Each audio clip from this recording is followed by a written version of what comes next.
Apadrinhado por Jair Bolsonaro, o governador Tarcísio de Freitas, o governador paulista, tem evitado comentários sobre a investigação da tentativa de golpe pela Polícia Federal.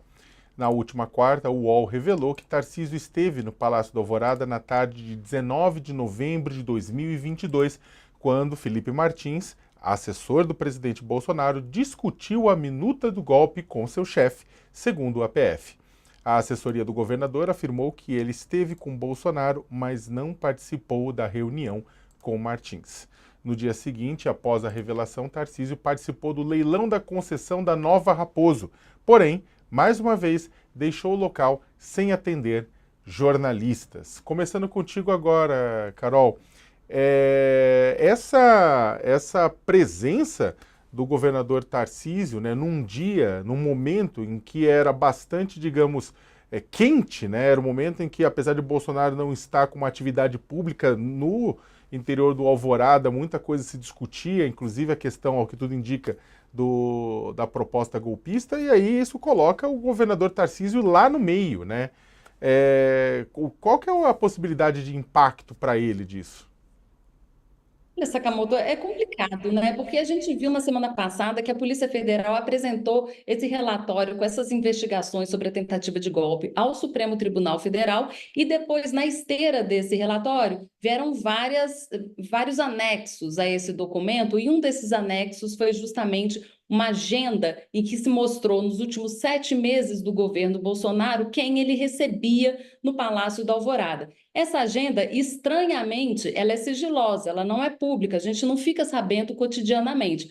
Mas aí esses anexos foram parar no STF, o ministro Alexandre de Moraes retirou o sigilo dessas informações e vieram algumas informações que deixaram a gente um pouco perplexo, especialmente essa presença do Tarcísio em uma reunião com Jair Bolsonaro no Alvorada, sem nenhuma informação pública, nem na agenda do Bolsonaro e nem na agenda do Tarcísio sobre qual assunto que estava sendo tratado. Ao longo desses 7 meses também, a gente viu que nessa agenda tinha encontros com 3 ministros do Supremo Tribunal Federal: Cássio Nunes Marques, André Mendonça, que foram os dois que foram colocados lá no Supremo pelo ex-presidente Jair Bolsonaro, e também o ministro Dias Toffoli, que era um importante interlocutor de Bolsonaro quando ele estava no poder. Esses 3 ministros estiveram também no Alvorada sem nada, nenhuma informação na agenda nem desses ministros e nem do então presidente Bolsonaro.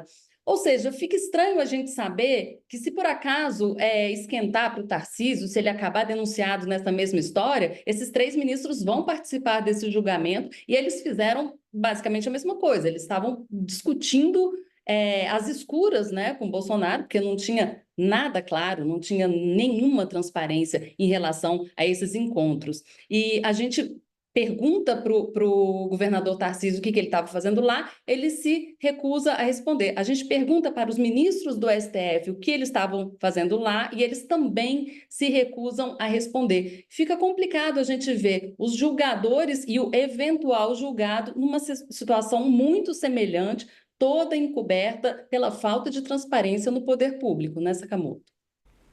Totalmente. Não, é uma situação, a gente estava comentando ontem aqui no All News a respeito da presença dos ministros do STF, né? Dessas visitas, né? E é um questionamento extremamente importante, porque afinal de contas, eles estavam fazendo o quê? Aconselhando o presidente a não dar o golpe, a dar o golpe, e sabendo que havia um golpe em curso e não falar nada, é prevaricação, não é, Thales? Não, tem que acabar com essa história de ter, primeiro, agenda de presidente da República ou de ministros do Supremo que não sejam abertas, que a gente não saiba. Ou na hora em que teve uma agenda uma agenda urgente que não estava prevista, etc., a autoridade tem a obrigação de ser transparente. Isso é uma regra mínima da coisa republicana. Tem que ser transparente, tem que dizer o que a gente vai notando é o seguinte: essas reuniões que eles escondem da agenda e escondem depois da opinião pública qual foi o tema, em geral não são coisa boa. Por exemplo, uma das reuniões do Toffoli com o Bolsonaro teria sido a tal reunião em que o Toffoli aconselhou o Bolsonaro a sair do país. É verdade? não é verdade? O Toffoli tem que vir explicar isso. É inevitável, ele tem que explicar. O Bolsonaro já não vai explicar nunca, né? Mas ele está sendo julgado justamente por não explicar uma série de coisas. Mas o Toffoli está no cargo. Ele tem que explicar, tem obrigação de vir a público e explicar quais foram os contatos, as reuniões dele com o Bolsonaro, o que foi discutido, o que ele disse, o que não disse. Todos esses ministros que estiveram com o Bolsonaro têm que explicar. E o governador, idem. Por quê? Porque amanhã depois ocorre alguma coisa e a gente vai saber, então, que então o governador estava envolvido, tal, e não dá para ser assim uma coisa pública. A gente vai agora para um rápido intervalo e voltamos em 2 minutos. Intervalo apenas para o pessoal que nos acompanha pelos canais a cabo e pelo satélite. Quem está acompanhando a gente pelas redes sociais, pela internet, pela Home Dual, pode ficar aqui que a gente continua. Carol, a gente tem 1 minutinho para 1 minutinho e meio para poder comentar esse assunto aqui de novo. E eu queria, na verdade, focar nessa questão. Eu sei que o tema é complexo, né? Mas a questão do próprio ministro Alexandre de Moraes, que neste exato momento está sendo discutido se ele vai ser, se ele deveria ou não se afastar, né? Inclusive do julgamento na primeira turma, né? O Supremo Tribunal Federal vai discutir o assunto, né? Você acha que qual que vai ser a posição? Vai se confirmar a posição de que ele está apto para julgamento?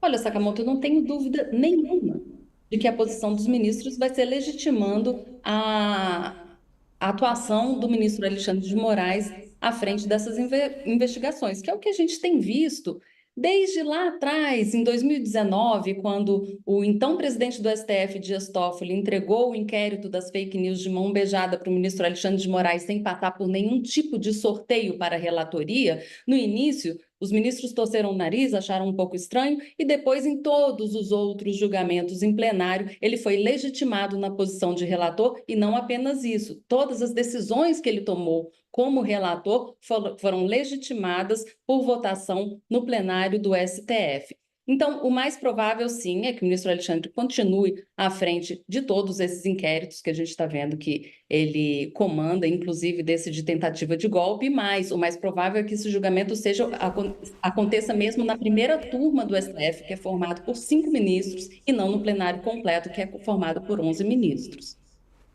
Obrigado.